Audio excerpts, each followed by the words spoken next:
Bu hakamlik menimcha o tavbat ketadigan mavzu va istardim odamlar bitta narsani tushunishini, hakamlik bilan bog'liq muammo faqat O'zbekistonda emas.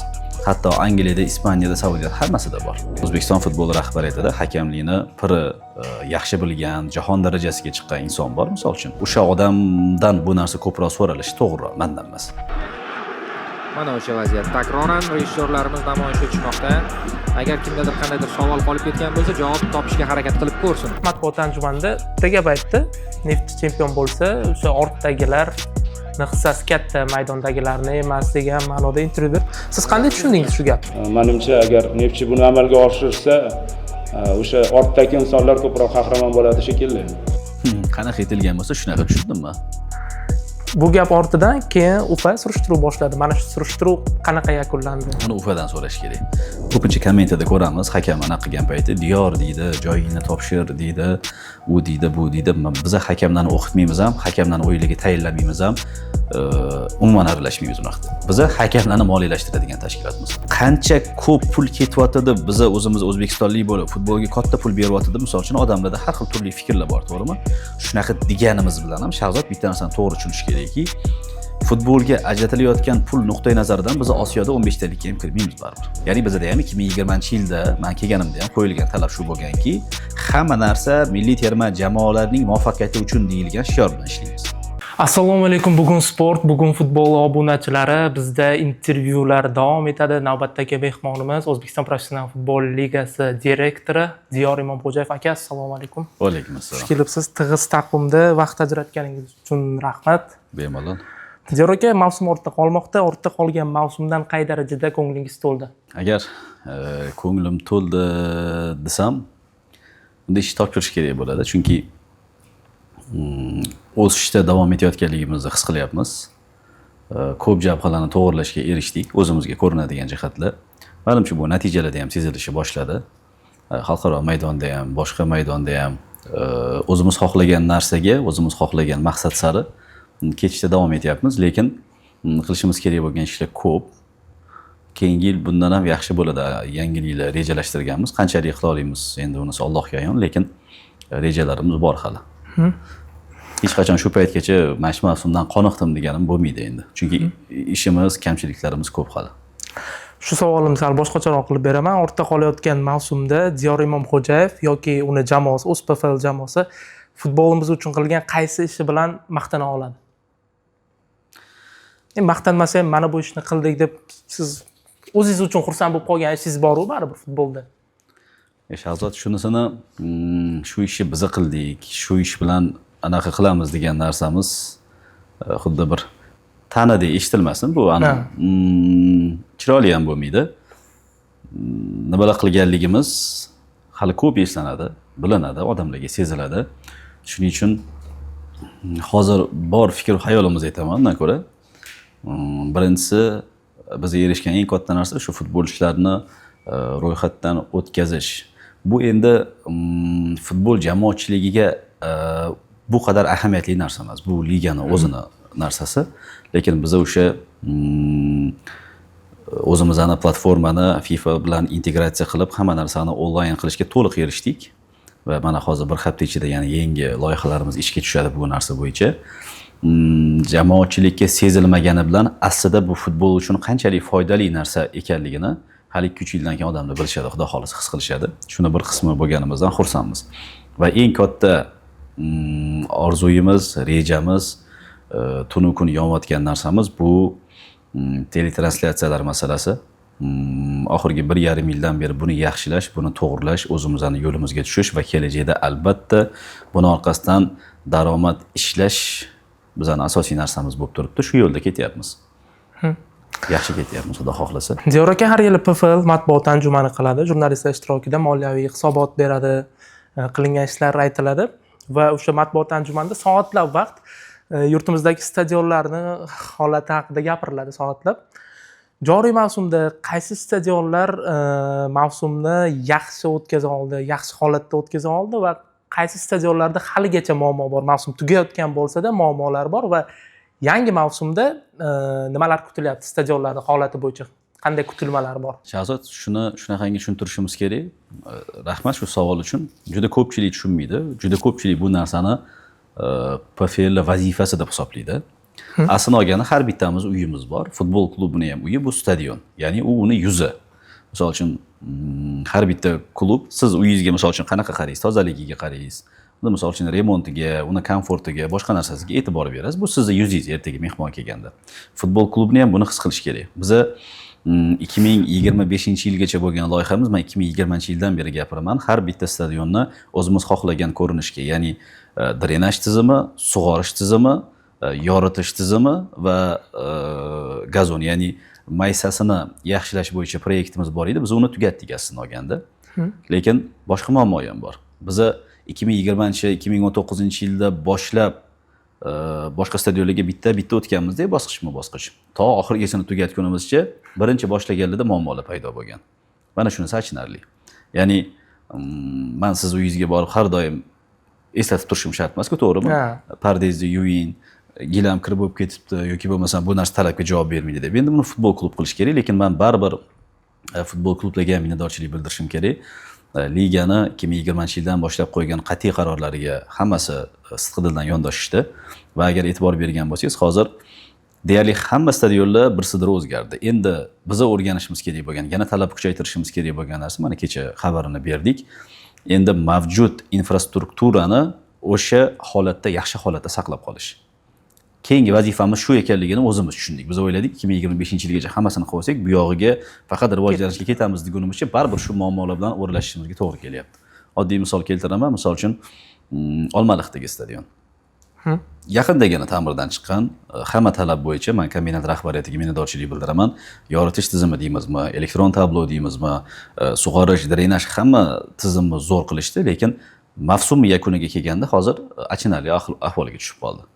Chunki buni sababini oldin faqat biz bilardik. Bayram, konsert, narsalar ko'p bo'lardi, odamlarga ko'rinmasdi. Odamlarga ko'rinadigan narsa bu Jennifer Lopesga bo'ldi. Hammaga ko'rindi va buni oqibati qanaqa bo'lishini menimcha hamma tanasida his qildi. Bunaqa narsa viloyatida juda ko'p bo'ladi. Sekin-sekin bu narsaga ham qarshi kurashyapmiz, lekin har doim ham erishish qiyin. Shuning uchun Andijondagi stadionni o'zimiz xohlagan ko'rinishga 3 yil ichida keltirib oldik. Bu yoqdan hokimiyat, bu yoqdan klub homiylari misol uchun juda katta ish bajarishdi. Mana hozir Andijon bemalol Chempionlar Ligasi o'yinlarini o'zida qabul qiladigan, O'zbekiston Kubogini qabul qiladigan darajaga yetdi. Qo'qondagi stadion hozir maydoni juda ham ideal holatda bo'lib turibdi. Istiqlolga biz eng yaxshi stadion berdik, chunki muxlislar bilan ishlash bo'yicha ham, gazonni saqlab turish bo'yicha ham juda yaxshi. Termizdagi stadionni misol keltiraman. Samarqanddagi stadionni misol keltiraman. Xorazmga va nihoyat katta futbol qaytdi va bizning keyingi rejamiz geografiyani kengaytirish nuqtai nazaridan Nukus, bu ham bizning monitoringimizda bo'lib turibdi. Lekin boya aytganimdek, muammo nimadir bitirib ketganimiz bilan qolgan narsalarni ham saqlab qolishda muammo bor. Buxorodagi stadionni saqlab qolish misol uchun bizning qo'limizda emas edi. Bu futbol klubga ham tegishli emas edi u, PFL ga ham tegishli emas, Ufa ga ham tegishli emas, bu hukumat qarori bo'ldi. Lekin kelajakda qurilish rejada bor Buxoroda. Lekin hozirgisi vaqtinchalik aerodrom vazifasini o'tab turibdi. Shunaqa desam bo'ladi, lekin bitta narsani baribir aytishim kerak. Agar 2020-yildagi PFL o'sha Superliganing o'yinlarini topib ko'rsangiz va 2025dagi o'yinlarni ko'rsangiz, farqni menimcha o'zingiz ham bemalol sezib olasiz. Yer bilan osmoncha farq bor. Yaxshilikka o'zgarish bor. Endi bu yog'iga biz o'zimiz ham ichiga kirib bo'ldik. O'zbekistondagi ob-havo injiqliklari, mana hozir ham ob-havo eng anaqa narsa-ku bizda. Bu hamma narsa gazon chaqaloqdan ham battar injiq narsa-da. Shuning uchun rivojlanishimiz bor. O'zimiz juda ko'p narsa o'rgandik buni orqasidan. Endi shu narsani ushlab qolishimiz kerak. Asosiy muammoimiz shu. Tushunarli. Keyingi savolim deyroki, ortda qolgan mavsumda O'zbekiston Professional Ligasi o'yinlarini boshqargan hakamlarning ishidan qay darajada mamnunsiz yoki buning teskarisi? Juda tanqid qilib tashlamoqchi emasman. Yaxshi ishlaganlari ham bor, lekin qoniqtaman deb aytmayman. O'zim bilgan xatolar bor, o'zimiz kurashayotgan jihatlar bor, to'g'rilash kerak bo'lgan narsalar bor. Bu hakamlik menimcha tavobat ketadigan mavzu. Va istardim odamlar bitta narsani tushunishini, hakamlik bilan bog'liq muammo faqat O'zbekistonda emas. Hatto Angliyada, Ispaniyada, Saudiyada hammasida bor. Hammasida bor. Lekin bilmasdan xato qilish bor. bilib turib o'yinni natijasiga aralashish bor. Biz ikkinchisiga qarshi juda chidamsizmiz. Men yoqtirmayman bunaqa narsani va o'shanga qarshi kurash davom etish kerak. Oxirgi paytda sal susaygan bo'lishi mumkin bu narsa, lekin bu tugadi degani emas. Toki PFL bor ekan, toki bizani jamoa bor ekan, biza bunaqa jirkanishsam to'g'ri bo'lar mumkin ishlarga qarshi baribir kurashda davom etamiz. Va faqatgina odamlar ham bitta narsani bilish kerakki, ko'pincha kommentada ko'ramiz, hakam anaqa qilgan payti diyor deydi, joyingni topshir deydi, u deydi, bu deydi. Biz hakamlarni o'qitmaymiz ham, hakamlarni o'yinlarga tayinlamaymiz ham, umuman aralashmaymiz unaqa. Biz hakamlarni moliyalashtiradigan tashkilotmiz. Men ataylab shu narsaga men javob beraman deb o'zimga olmaganman. Chunki buning ichida bo'layotgan bir ikkita narsalar bor, men ishonmayman ularga. Ular ertaga bemalol mana ham qanaqadir tupikka tiqadigan narsa menga yaratib berisha oladi. Misol uchun mendan vazifa topshirilayotganda aytganman, bu narsani qila olaman, bu narsani qila olaman, bunga aqlim yetadi, buni qila olaman, buni o'rganaman deb hamma narsani gaplashib kelganmiz rahbariyatni, hakamlikka kelganda bunga aralashmayman deganman. Chunki O'zbekiston futbol rahbariyatida hakamlikni piri yaxshi bilgan, jahon darajasiga chiqqan inson bor, misol uchun. O'sha odamdan bu narsa ko'proq so'ralishi to'g'riroq, mendan emas. Men boshqa sohalarni o'zim qila olgan, o'zim bilgan narsalarni qila olaman deyman. Qila olmaydiganimni ochiq-ochiqcha aytganman shu 2020-yildayoq. O'zi hakamlik mavzusi ko'tarilganda, joriy mavsumda hakamlar bilan bog'liq katta muammolar kuzatilmadi. Rezonans bo'lmadi. Chunki oldinlari misol uchun har turda, misol uchun qaysidir o'yinda bo'lardi, ommaviy axborot vositalari yoritardi, mana bunaqa muammo bo'ldi deylardi. Shu yil hammasi balansda, hammasi chiroyli keldi, lekin shu mavsum oxiridagi o'yin O'zbekiston Kubogi finali yana rezonansni uyg'otdi. Diyorki, O'zbekiston Kubogi finalidagi hakamlik haqida fikringiz qanday? Endi afsusdamiz, chunki biz hazilakam tayyorgarlik ko'rmagandik. Biz misol uchun prinsipimizni biladigan bo'lsangiz, 2020-yildan beri hali Toshkent biror marta O'zbekiston Kubogining finaliga mezbonlik qilgan edi. Hamma narsani ochiq, shaffof qilib viloyatlarga bosqichma-bosqich beryapmiz va juda ko'pchilik aytdi. Buxoro bilan Paxtakor chiqqandan keyin bular Andijonda nima qiladi, buni o'zgartirish kerak, muxlislik kelmaydi. Yo'q, prinsip bormi? Prinsip. Biz o'sha yerda ham yaxshi final qilamiz dedik. Men o'ylashimcha yaxshi final bo'ldi. Tayyorgarlik nuqtai nazaridan, boshqa nuqtai nazardan, lekin hakamlarni buzib qo'ygan joyi bo'ldi. Bizning ham jiddiy e'tirozimiz shunga nisbatan. Va bitta narsani hech qachon unutmaslik kerak. Odamzodda shunaqa narsa bor. Sizda ham, menda ham, boshqada ham juda ko'pchilik, katta qismimiz mazlum tarafda turamiz baribir. Ya'ni o'sha joyda Buxoroning muxlislari ko'p bo'lishi ham tabiiy edi. Buxoro chunki tarkib jihatdan ham, imkoniyat jihatdan ham Paxtakor bilan raqobatlashish qiyin edi, lekin Paxtakor bilan tengma-teng raqobatlashdi finalda. Yaxshi final bo'lish uchun oxirigacha kurash olib bordi va aynan oxirgi daqiqada shunaqa narsa kelib chiqqanligi ham bu signal bo'lish kerak. Hatto tepadan signal deb bilaman men. Chunki agar hamma narsani siz to'g'ri, shaffof, vijdonan yo'lga qo'ygan bo'lsangiz, o'zingiz shu narsaga ishonsangiz, menda shunaqa qarashi bor. Misol uchun Xudoning o'zi ham yordam beradi ko'p ishlaringizga. Agar nimadirda chepa chiqib kelayotgan bo'lsa, u qaysidir qilgan ishlaringizga nisbatan javob tariqasi deb bilaman. Shuning uchun ham bu temani qattiq ushlashda, buni qattiq nazorat qilishda davom etish kerak. Endi hakamlikdagi xatolarni kamayib borayotganligini siz hozir aytib o'tdingiz. Buni sababi bu teletranslyatsiyaga borib taqaladi. Misol uchun PFL aynan bu yil biz avgustdan boshlab o'zimizning ko'chma televizion stansiyamizni ishga tushirdik. 3 ta super slow motion kameramiz bor. Hozir 4-sini xarid qilish arafasidamiz. Ya'ni professional texnika o'tdi. Haqiqiy professional texnika biz vodiy lokatsiya jihatdan bir-biriga yaqin bo'lganligi uchun va ko'p holatlarda MTRK vodiyga 4 ta kamerani chiqarib o'tganligi uchun biz vodiyni o'zimiz olishga qaror qildik. Ya'ni o'zimizning texnikani MTRK ga foydalanishga berdik vodiydagi o'yinlarda. Qo'qon bor, Andijon bor, Navbahor bor, Neftchi bor, muxlislari ham bor. Vodiydagi o'yinlarni bizning texnikamiz yordamida suratga tushirishni boshlaganimizdan keyin men xursandman. Mana bu 5 yil davomida aytib kelgan fikrimga isbot bo'lsin. Shu narsa translyatsiya yaxshilangandan keyin, VARda takroriy lavhalarni ko'rish imkoniyati hakamlarda ham kengaygandan keyin vodiydagi o'yinlarda deyarli anaqa chiqqani yo'q. Muammo chiqmadi. Misol uchun Neftchi chempion bo'ldi. Neftchini chempionligiga eng katta qadam qaysi o'yinda bo'ldi? O'z maydonida Nasafni mag'lub etganida bo'ldi. Neftchining futbolchisi qizil kartochka oldi o'sha o'yinda, ko'rgan bo'lsangiz. O'yinda penalti belgilandi. Ya'ni markaziy o'yinda bunaqa voqealar katta rezonansga sabab bo'lish kerak aslida olganda, lekin hammasi shaffof va to'g'ri bo'lganligini takroriy lavhalarda ham ko'rsatib berish imkoniyatimiz bo'ldi. Ya'ni biz 2020-yilda aytgan gapimizni oradan 5 yil o'tib o'zimizning kuch bilan isbotlashga muvaffaq bo'ldik deb hisoblayman. Agar shunaqa texnikani hamma o'yinlarga joriy qila olsak, bundan ham yaxshilanaveradi hakamlik ham. VAR oldiga borganda takroriy lavha aniq va tiniq ko'rinadigan bo'lsa, hakamga ham ishonch olishadi. Shuning uchun esingizda bo'lsa, shu yilning boshida hukumat qarori chiqqan edi. Milliy teleradio kompaniya 107 milliard adashmasam ajratildi. Aynan futbolni rivojlantirish uchun ko'chma televizion stansiya xarid qilish bo'yicha ular xarid qilishdi. Adashmasam 24 ta kamerali. Bu O'zbekiston tarixida bo'lmagan narsa, bu dahshat. Agar u bilan futbol o'yinlarini oladigan bo'lsangiz, men o'ylaymanki, deyarli muammo ham qolmasa kerak, xudo xohlasa. Bosqichma-bosqich, ya'ni media sohasini shu taqlid rivojlantirib borishimiz futbolni 90 minut ichidagi shaffofligiga bevosita ta'sir ko'rsatadigan jihat bu. Tushunarli. Diyor aka, O'zbekiston Kubogi finalidagi hakamlik haqida savol berdim. Men shunaqa tashkilotlarni juda hurmat qilaman. Ommaviy axborot vositalarini shundoq chaqirib, ommaviy axborot vositalari bilan muammoni muhokama qilib, o'sha joyda o'zida yechib beradigan tashkilotlarni hurmat qilaman. USFA ham shunaqa yo'ldan bordi. O'sha aynan O'zbekiston Kubogi finali bo'yicha jurnalistlarni chaqirdi, muhokama qilindi. Naim Qosimovda o'zi ham Zoomda ishtirok etdi. Lekin mana bunaqa holat bo'ldida u yerda o'sha Bashar Resanni vaziyati qizil kartochka bilan bog'liq, sariq kartochka berilgan vaziyat.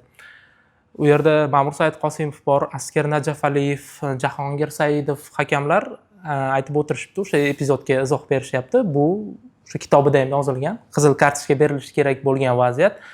Chunki futbolchini o'sha himoyalanmagan joyiga zarba berilyapti, qizil kartochka ko'rsatilishi kerak deyilgan xulosaga kelinyapti, lekin Naim Qosimovda fikr o'zgarmayapti. Men haligacha bu yerda sariq bor deb o'ylayman, sariq degan qarorda qolaman degan fikrni bildirdi Naim Qosimov. Aytmoqchi bo'lganim, o'zi futbolda ma'lum bir kitobmi, bir belgilangan qoidalar bormi, chetga chiqilmaydigan? Yo, hammani o'zini qanaqadir nazariyasi, tushunchasi bor. Hakamlikda bu narsani yaxshi tushunish kerak. Hakamlikda bu narsani aynan kitobi bo'yicha bo'lmaydi, hech qachon qila olmaysiz. Shunaqangi vaziyatlar bo'ladi. Misol uchun har xil vaziyat bo'lishi mumkin. Sizni taningizni qismini 100 taga bo'lib tashab, 100 taga bo'lingan taningizni bitta qismiga yana 100 xil zarba bersa bo'ladi-da. Bilmasdan zarba berish bor, turtib o'tish bor, sirpanib ketish bor, udar berish bor. Misol uchun, ya'ni bu narsani siz hammasini kitobga aniq-taniq yozib ola olmaysiz ham, uni yozsangiz uni kitobini yodlab olmaysiz ham. Shuning uchun hakamlarga berilgan konkretika borki, o'shandan kelib chiqishadi. Ya'ni hakamlar qanaqa qiladi? Qizil kartochka bo'ladi, sariq kartochka bo'ladi, buni o'rtasi ham bor. Ular o'zidagi shu olovrang deyishadi, buni oranjiy deyishadi. O'shani qatga qarab yo'nalgani, futbolchini maqsadi, butsi borayotganda qanaqa qaytdiga o'xshab millionta kotirovkasi bor. Men Naim Qosimovni sirtdan bilaman, shaxsan tanishmasman. Men uni yomon bola deb o'ylamayman va u o'sha kuni shunaqa xato qilish uchun yoki ataylab narsa qilish uchun ham aynan shu bola haqida aytayapman, boshqalar haqida aytmayman. Bir pul olgan yoki boshqa qilgan degan fikrdan mutlaq uzoqman. Va o'zini fikrini himoya qila olayotganligi ham o'zi yaxshi aslida. Chunki uni nazdida bu anaqa. Endi u hakamni olib chiqib qo'yib, misol uchun bu shunaqa edi, mana shu xato qildi deb ko'rsatib qo'yish uchun O'sfa ham bunga javob bersin. Chunki hakam 2 kun oldin Termizda ishlagan, Termiz bilan Andijonning lokatsiyasi qancha masofa? U qanaqa qilib 2 kun oldin yana Andijon o'yinida ishlagan. Surxon Andijon bo'lgan. Andijon o'sha o'yin 4-0 hisobida adashmasam mag'lub bo'ldi. Juda uzoq masofani poyezdda bosib o'tib kelyapti hakam. Bir kun oldin, o'yindan oldin andijonlik muxlislar kelib, uni tribunadan misol uchun haqorat qilib turishibdi. U bola charchoq, moral, hamma tomonlama o'lib bo'ldi. Nima uchun bu bunaqa holatda hakamlik tayinlanganligiga O'zfa ham javob bersin. Uni olib chiqib qo'yib, mana aybdor deyishdan osoni yo'q. Men bunaqa narsani qabul qilmayman. Va men bitta narsani aytamanki, sizga, ana aytadi-yu, siz nima desangiz ham shariatga to'g'ri keladi degan narsa bo'ladi-yu. Bunaqa narsa qilsa bo'ladi-da hakamlikda. Ular bilan sporlashsak yutqizamiz. Siz ham yutqizasiz, men ham yutqizaman. Chunki ular rostdan ham o'zbekistonlik hakamlarning juda ko'p mutaxassislarimiz bor. Rostdan ham jahonda obro'li hammasi. Ya'ni O'zbekiston nuqtai nazaridan ularga nisbatan fikr shakllangani bilan, ya'ni agar juda bir saviyasiz bo'lganda jahonda ham bunaqa muvaffaqiyatga erishmasdi. Mana chiqqan O'sha Aytmatov chiqqan, Kovalenko chiqqan, Ilgiz bor misol uchun, ya'ni bizning hakamlarimiz Osiyoda ham, jahonda ham qadrlanadi. O'yinni to'g'ri boshqarsa, boshqa qilsa, hamma tomonlama qilsa, gap so'z bo'lishi mumkin emas ularga. Shuning uchun ular kitobini ham o'qigan, boshqasini ham qilgan, siz bilan meni sportgacha olib borsa baribir yengadi. Hech qachon sen to'g'ri aytding demaydi, chunki u mutaxassis. Aylantirib ham, o'rgilib ham baribir sizga o'zini fikriga ishontirishga harakat qiladi-da. Shuning uchun davlatda xato bo'ldi, konkretdan men ham shunaqa hisoblayman, chunki menga qolsa ham men hakam emasman. Men ham qizil berish tarafdori edim. Odamlarda ham e'tiroz bo'lmasdi, boshqa qilmasdi, misol uchun o'yinni his qilish kerak, lekin o'yinni his qilish uchun hakam moralniy tayyor bo'lish kerak o'yinga. Men sizga nimaga tayyor bo'lmaganligini aytib beryapman. Oddiy lokatsiya nuqtai nazar tayinlovni o'zi xato bo'lganmi? Bunga o'z ham javob berish kerak. Meni prinsipim shu, men ulardan shu narsani talab qilaman. Nimaga bunaqa narsa bo'ldi degan narsa.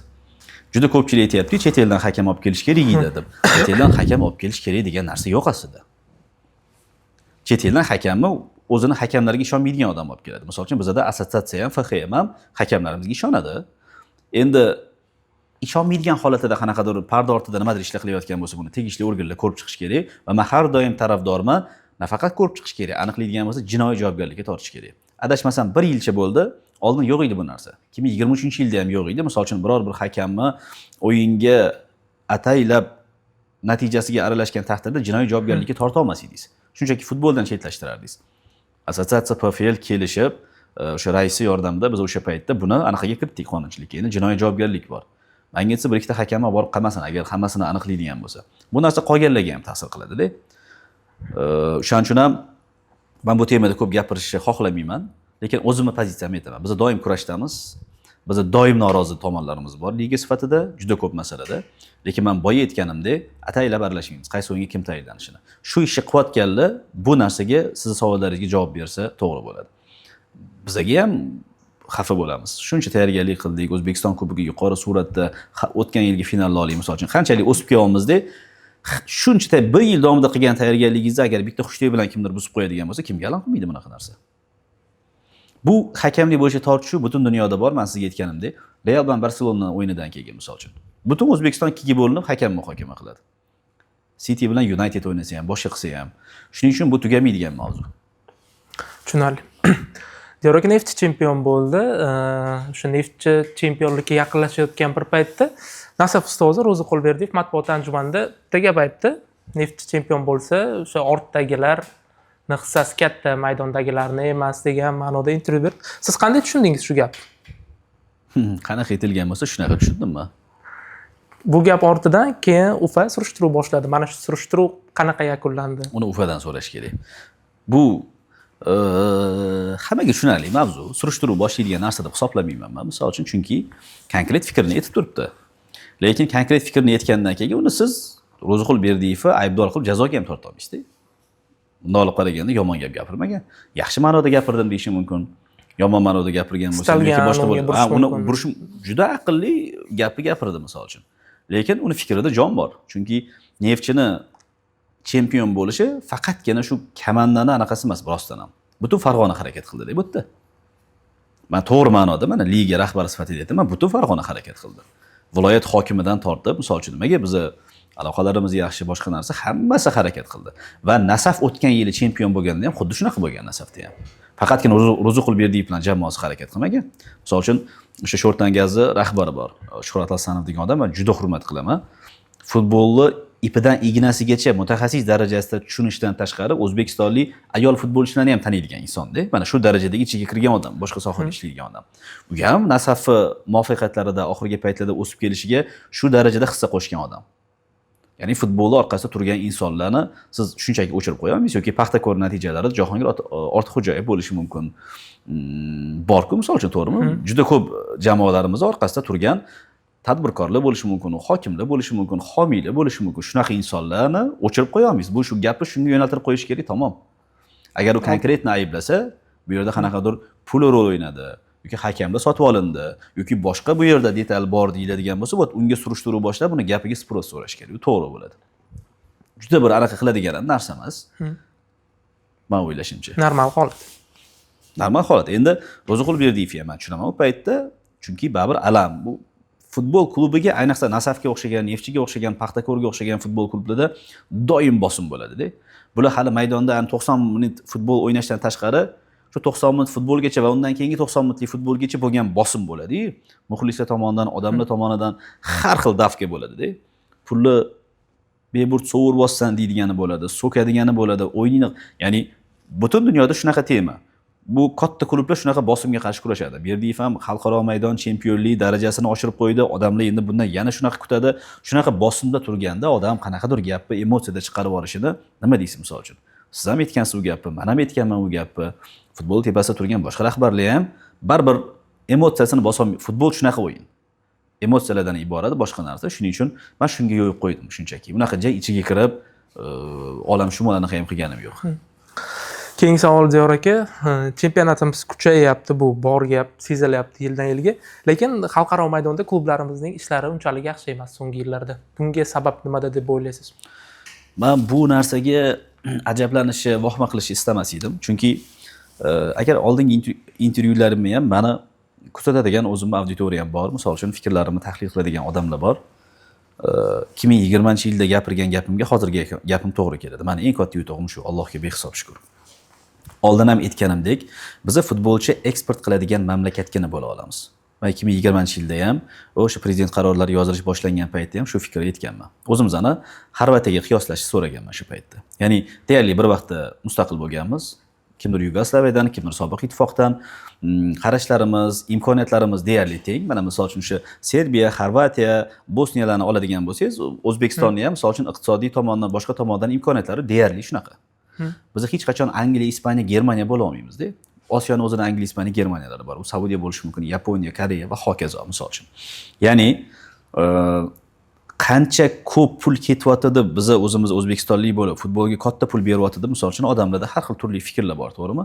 Shunaqa deganimiz bilan ham Shahzod bitta narsani to'g'ri tushunish kerakki, futbolga ajratilayotgan pul nuqtai nazaridan biz Osiyoda 15 talikka ham kirmaymiz baribir. Lekin Osiyoni mana hozir FIFA reytingini qarang, Osiyoning 5-jamoasimiz futbol bo'yicha. Terma jamoamiz ham Osiyoda baribir 4 talikka kiradi. Liga nuqtai nazaridan ham biz shunga da'vogarlik qila olamiz. Endi Xorvatiyada ham Dinamo Zagreb degan klubning natijalari deyarli shunaqa-da o'zi. Unda o'ynaydigan legionerlar ham, unda o'ynaydigan yoshlar ham, lekin Dinamo Zagreb asosiy funksiyasi o'sha ertaga Mandzukic, Rakitic, Modric chiqarib, misol uchun Yevropada tuxumlarini qo'yadi. Buni evaziga kim yutadi oxir oqibat? Xorvatiya yutadi. Ya'ni bizda ham 2020-yilda men kelganimda ham qo'yilgan talab shu bo'lganki, hamma narsa milliy terma jamoalarining muvaffaqiyati uchun deyilgan shior bilan ishlaymiz. Darman bu narsaga qarshiman, chunki kuchli chempionat orqali kuchli terma jamoaga asos solish degan falsafam bor meni misol uchun. O'zimning nuqtai nazarim bo'yicha. Lekin bizda talab boshqacha bo'lgan, rahbariyat shunaqa talab qo'ygan. Milliy terma jamoalar uchun kerak bo'lsa, chempionatni ham qurbon qilasanlar degan narsa bo'lgan. Lekin shu narsa bilan 5 yil ishlaganimizdan keyin o'smirlar o'rtasida tengsizmiz hozir, yoshlar o'rtasida tengsizmiz hozir, Olimpiadaga chiqdik, jahon chempionatiga chiqdik. Ya'ni milliy terma jamoalari muvaffaqiyati uchun ba'zi narsalar qurbon qilingandan keyin bu natijalarimiz Osiyo Chempionlar Ligasiga ajablanish kerak emas. Chunki bizani potensial raqiblarimiz kimlar hozir? Qatar, Eron, Saudiya Arabistoni, Birlashgan Arab Amirliklari. Asosiy raqobatchilarimiz shular. Bularni klublarini byudjeti bilan bizanikidan solishtirib ko'rsangiz, yer bilan osmoncha farq bor. Buni o'zingiz ham yaxshi bilasiz. Saudiyadagi bir dona futbolchini misol uchun oladigan puli butun boshli Nasafi byudjetiga teng bo'lgandan keyin misol uchun. Meni xursand qiladigan narsa 5-6 talab gol urib tashamayapti ular. Tema-teng kurashyapmiz-da, kuchimiz yetmay qolyapti. Chunki ular jalb qilayotgan legioner futbolchilarning saviyasi balandligini baribir e'tirof etmasak bo'lmaydi.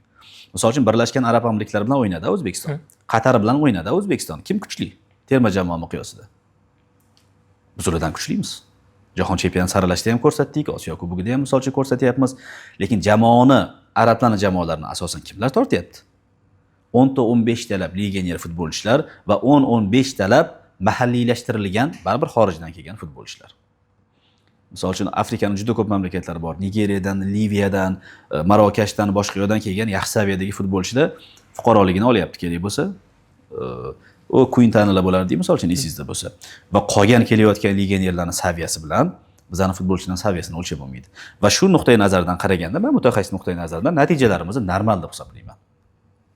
Biz oxirgi 5 yilda shu taqlid ishlaganimizdan keyin terma jamoalar muvaffaqiyati yaxshilandi va chetga chiqayotgan futbolchilarimiz soni keskin oshdi. O'zi bizda shunaqa mamlakat bo'lishimiz kerak va men buni normal deb hisoblayman. Yaxshi iqtidorlarni tarbiyalab, Malayziya, Qozog'iston, Saudiya Arabistoni, Birlashgan Arab Amirliklari, Turkiya eksport qilishimiz kerak.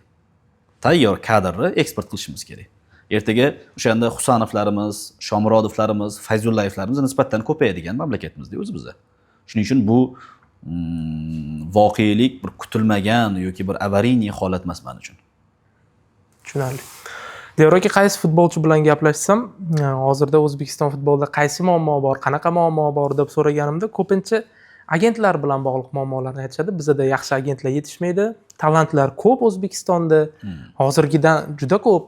Abbosga o'xshagan, Abduqodirga o'xshagan bolalar ko'p, lekin ular o'zimizda qolib ketyapti. Yaxshi agentlarning yo'qligi sababli. Agar yaxshi agentlar ko'p bo'lganda, hozirda chet elda ko'proq futbolchilarimiz bo'lardi deyishadi. Yaxshi agentlarni ko'paytirish uchun nima qilish kerak? Shu fikrni oldin aytgan odamdan izoh so'rash kerak-da. Bitta qo'pol misol bor. Men bu misolni hozir bu intervyuda aytmayman. Aytaver. Futbolchi zo'r bo'lsa-chi, o'zida bo'ladigan bo'lsa, agentsiz ham olib ketishadi u futbolchini.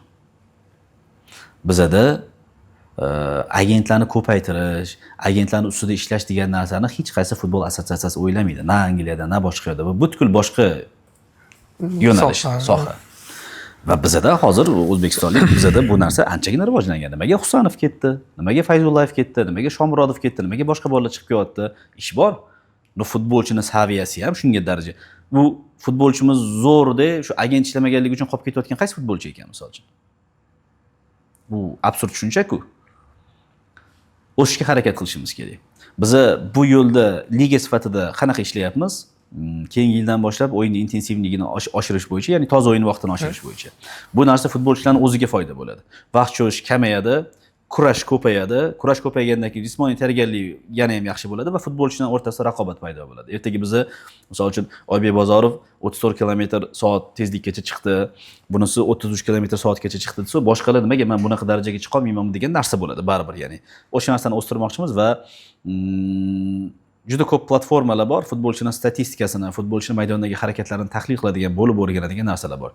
Iloji boricha jahonning eng ilg'or kompaniyalari bilan ishlashga harakat qilyapmizki, shu bosqich ko'paysin deb. Chunki xoh Rossiya, xoh boshqa Yevropaning jamoasi bo'lsin, futbolchimizni olishdan oldin ma'lumot to'playdi. Ma'lumot to'plaganda uni ma'lumotlari to'liq va batafsil turishga erishish uchun liga tomonidan ham baribir harakat bor. Shuning uchun biz endi o'sib, endi o'zimizni ko'rsatayotgan mamlakatmiz. Misol uchun Olimpiadaga bordi Parijga. Biz uchun muvaffaqiyatsiz bo'ldi. Kutganimizdek bo'lmadi. Lekin Olimpiadada ham o'sha bolalarni o'zi agar yorib tashlasa, u polfinalgacha chiqib imkoniyatimiz borki, Iroq chiqqan ko'zini paytida. Agar sindirib tashlasa, haqiqiy o'zini mana Misr bilan o'ynadi, hech narsa qila olmay qoldi, misol uchun. Shunaqa narsa bo'ladigan bo'lsa, tayyor bozor o'sha o'zi. Mana hozir jahon chempionatiga boramiz. Biz bunaqa arenalarda o'ynamaganligimiz buni asosiy sabab. Agentlar degan gap yo'q. Kerak bo'lsa o'zini agenti bilan kelib olib ketadi, uni klub bilan gaplashib. Bu bahona. Misol uchun mana hozir jahon chempionatiga boramiz. Kamida 23 ta futbolchimizda dahshatli imkoniyat bor. Xames Rodriges degan futbolchini jahon chempionatigacha kim tanigan? To'g'rimi? Jahon chempionati tanigan. Jahon chempionatida o'yinidan keyin u qayerda paydo bo'ldi? Realda paydo bo'ldimi? Ungacha men tanimaganman shu futbolchini, misol uchun. Mana shunaqa katta maydonlar futbolchi uchun haqiqiy anaqa sinov. O'sha yerda o'zingni maksimal darajada ko'rsat va ket. Chunki Abduqodir Husanov Angliyada o'ynashi faqatgina bizdan shu o'zbek o'g'loni chiqqanligi uchun deb qaramayman men. Mutaxassis sifatida Abduqodir Husanov o'zbekistonlik futbolchining APLda o'ynashi qolganligi nisbatan ham bozorni ochadi degan ko'z bilan qarayman. Ya'ni inglizlar ham ko'radi ertaga. Mana shunaqa O'zbekiston degan mamlakatda shunaqa iqtidorlarni topsa bo'lar ekan degan narsasini o'zi yetarli. Bekordan bekorga ular Yevropaning juda ko'p skautlari Braziliyaga, Argentinaga borib qo'ra tikib turib olmagan anaqilarni tegadi. Chunki biladi o'tdan kimdir topa oladi u. Arzon narxga topib, ertaga bu biznesga aylanib bo'lgan narsa. Bizda ham xuddi shunaqa narsa. Bu sekin-sekinlik bilan normal darajada rivojlanishga ketyapmiz. 2030-yilgacha borib, holat hozirgidan ancha yaxshi bo'lishiga menda ishonch bor, misol uchun. Tushunarli. Terma jamoamizda murabbiy almashdi Diyor aka. Cannavaro adashmasam 4 tacha o'yin o'tkazishga ulgurdi. Sizda qanaqa dastlabki xulosalar? Yaxshi bandada xulosalar. Men inson bilan 3-4 marta muloqot qildim. Hurmatim oshdi. Talabchanligini ko'rdim, fikrlariga qiziqdim, misol uchun. Kelganidan xursandman deb aytsam to'g'ri bo'ladi. Va bu bekordan bekorga ham bo'lmadi bu narsa, chunki bizning hukumatda ham shunaqangi mana jahon chempionatiga chiqdik. Hukumat rahbarida ham shunaqangi tasavvur bor. Baribir yaxshi saviyadagi chet ellik mutaxassisni olib kelishini, foydasini ko'rgandan keyin bizda bilasiz, hukumat juda katta qo'llab-quvvatlayapti-da futbolni. Infantino kelganda mamlakat rahbari ham terma jamoa haqida qayg'urib aytdi-da shu fikrda. Bizga yaxshi saviyadagi mutaxassis kerak. Biz tayyormiz. Ya'ni hukumat darajasida uni pulni to'lash bo'ladimi, sharoit qilib berishmi? O'zbekiston уже ko'p narsaga tayyordi. Xalqaro darajamiz baribir yuksaldi oxirgi paytlarda. Qilib beramiz. Biz jahon chempionatiga shunchaki bormoqchi emasmiz.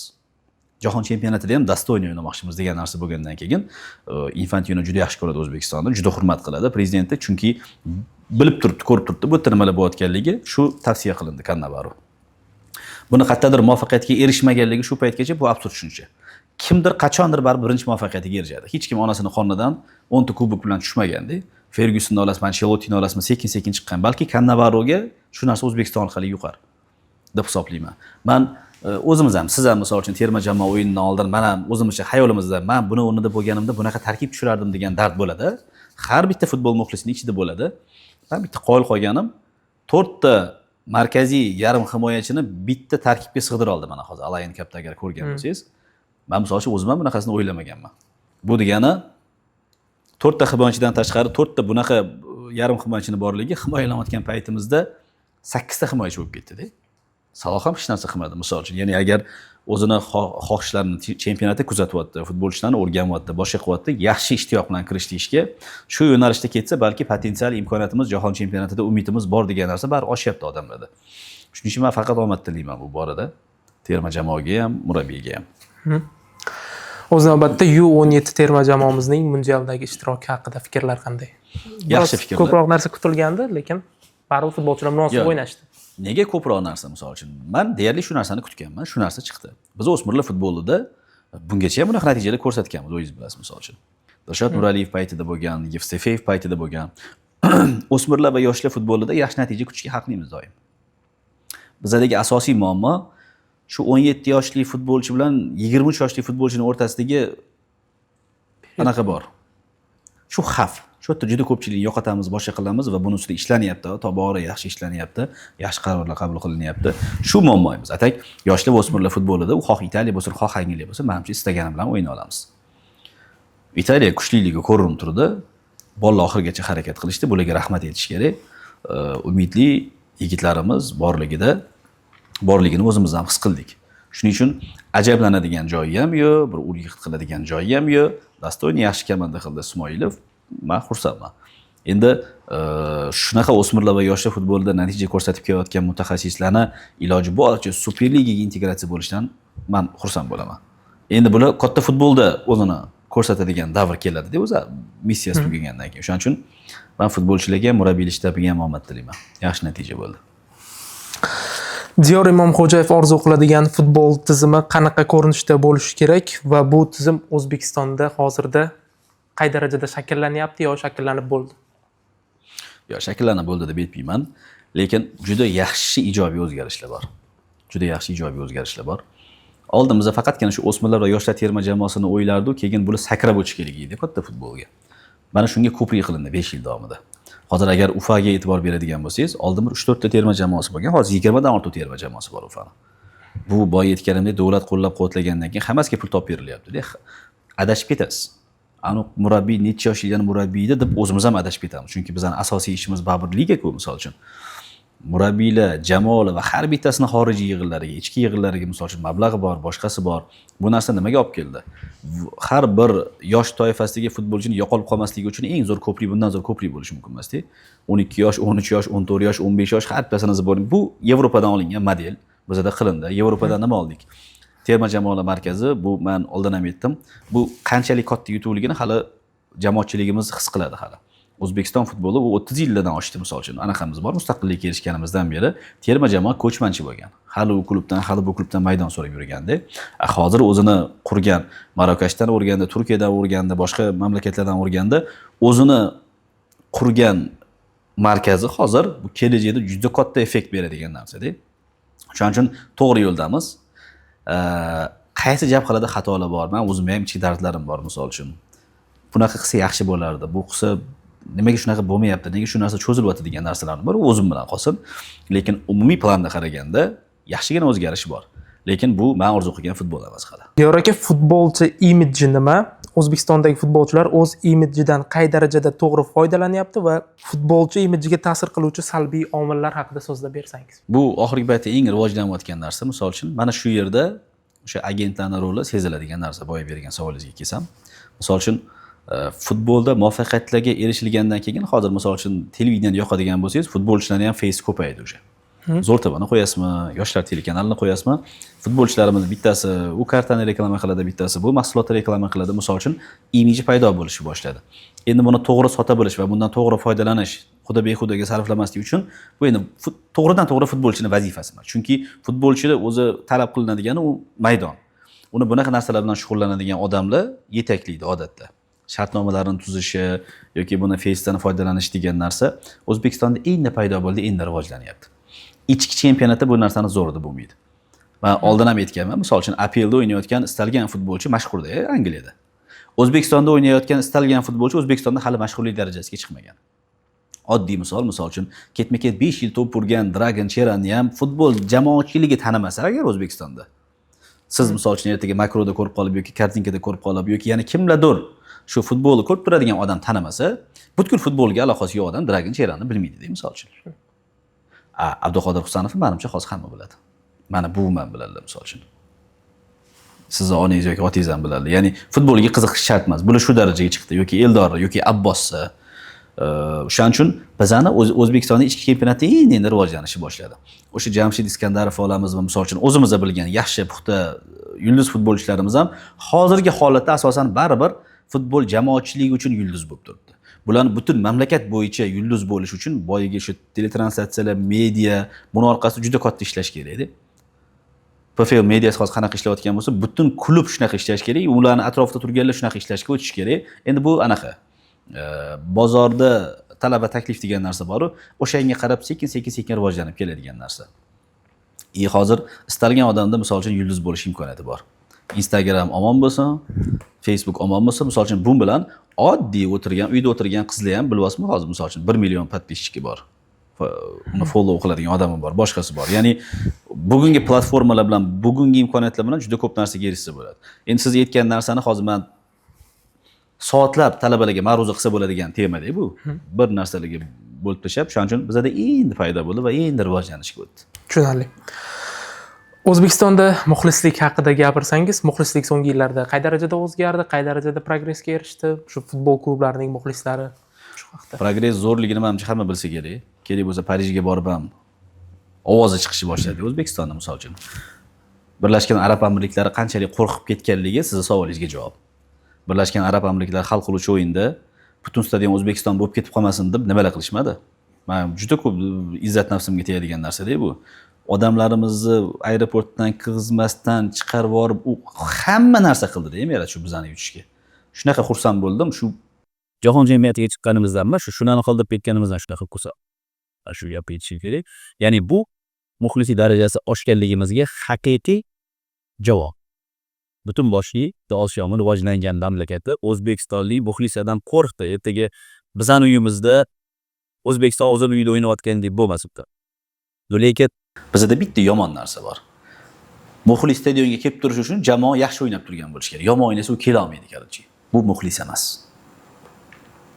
Kimga tegsa ham boshqasi ham muxlis degani haqiqiy jamoaning muxlisi u yaxshi o'ynaydimi, yomon o'ynaydimi? Oddiy yosh katta odamlar bor qarchi. Mana Paxtakor stadioniga yoki boshqalarga, Navbahorga, Neftchiga borsangiz shunaqa do'dalar bor. 30 yildan beri u futbolni qo'yib yormagan. Yashash tarzi ham oddiy ekan. O'sha futbol muxlisi. Sarkisanni ham ko'rgan, yutqizuvlarini ham ko'rgan, ishkal to'polonni ham ko'rgan, g'alabalarni ham ko'rgan. Bir meni Dubayga olib ketinglar, fan klubga a'zo bo'lsam Amerikaga ketaman. Ular hech qachon bunaqa talab qilmagan. Menga futbolga beringlar demagan. U muxlisligini pesham qilmagan. U shunchaki stadionga kelib 40 yildan beri futbol ko'radigan odam.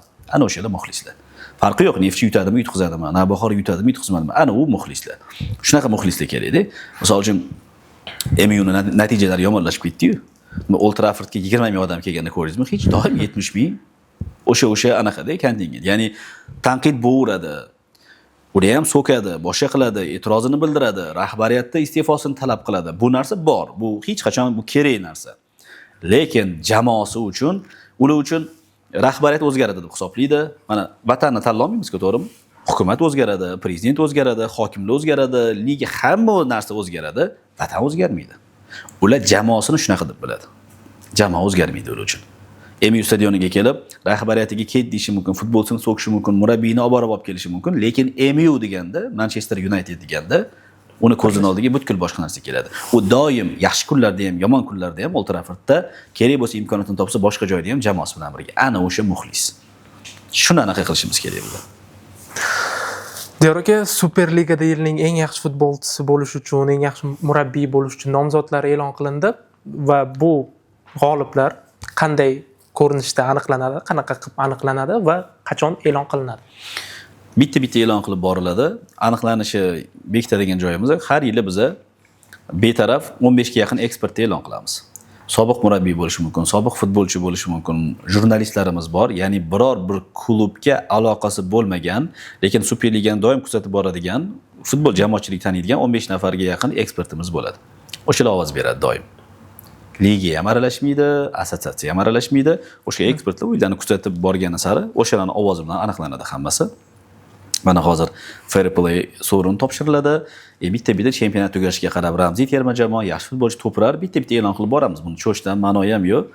Yaxshi aniqdan yo'lga qo'yilgan, yaxshi aniq ketyapti, xudo xohlasa. Shuning uchun kim kimga ovoz berganligi, kim necha ball to'plaganligigacha shaffof ko'rinadi. Keyinroq u ham e'lon qilinadi. Ha, anaqani ham ko'p tanqid qilishadi-yu, oltin to'p va boshqani. Uni ham misol uchun ovoz qaraladi-da. Jurnalistlar ovoz beradi, boshqa qiladi, misol uchun qatnashadi, o'zingiz bilasiz. Bizda ham xuddi shunaqa, lekin biz faqat jurnalistlar qilib qo'ymadik. Mutaxassislar ham bor, boshqa bor. Balans bo'lsin degan ma'noda shungacha olib kelganmiz. Lekin shu paytgacha hali PFL nimaga bunga emas, bunga berding degan anaqamiz hali bir e'tiroz yoki boshqa narsa biz eshitmadik. Tushunarli. Oxirgi savolim Diyor aka, bu biroz tarixiga qaytishga to'g'ri keladi. Soccer klub degan ko'rsatuvingiz bo'lardi. Undan keyin Hacker Time degan tanqidiy, tahliliy ko'rsatuvlaringiz bo'lardi. Va undan keyin bevosita futbolimizda ish boshladingiz. PFLda turli lavozimlarda boshida, keyinchalik mana rahbar lavozimiga keldingiz. Baribir shunaqa gapirgan odamlar bo'lgan. Bu bola o'zi futbolimizni tanqid qilib, o'qib yurardi, gapirib yurardi. Qanaqa qilib bu rahbar bo'lishi mumkin degan odamlar ham bo'lgan o'z davrida. Shunaqa odamlarga qanaqa reaksiya qilgansiz o'sha paytlarda? Men odamlarning gapiga reaksiya qiladigan bola emasman. Gapirgan odam gapirib o'tib ketaveradi-da. Men ish qilgan bo'laman. Sportda ishlaganimda, sportning manfaati uchun, sportiga ko'rsatuvlar uchun, sport telekanalini odamlar ko'proq ko'rish uchun maksimal harakat qilganman, erishganman qaysi ma'noda misol uchun. Daryoda ishlaganimda ham yoki boshqa joyda ishlaganimda ham men o'zimni haq olib ishlayotgan joyimni manfaati uchun lekin bir xil odamlar bo'ladi. O'sha yerda manfaati uchun gunoh ish ham qiladi, boshqa ham qiladi, unaqa emas. O'sha joyni rivojlantirish uchun, olayotgan haqqimni halollab olish uchun harakat qilgan odamman.